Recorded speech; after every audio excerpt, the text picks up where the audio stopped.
Hi guys, welcome to How to Solve YouTube channel. In today's video, I'm going to show you how you can use saved audio in Instagram story.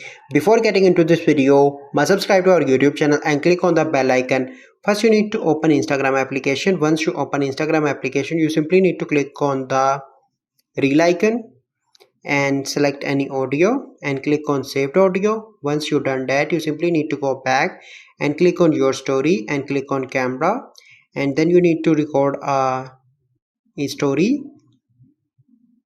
Once you've done that, you simply need to click on the music icon, and here you can find all your saved audio, and you can use any according to your choice in your story.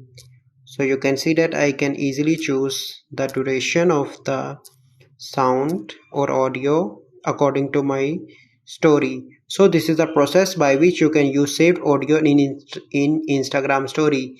I hope you find this video helpful. If you find this video helpful, must like this video, subscribe to our YouTube channel for future videos. We'll see you in the next video. Thank you. Have a good day.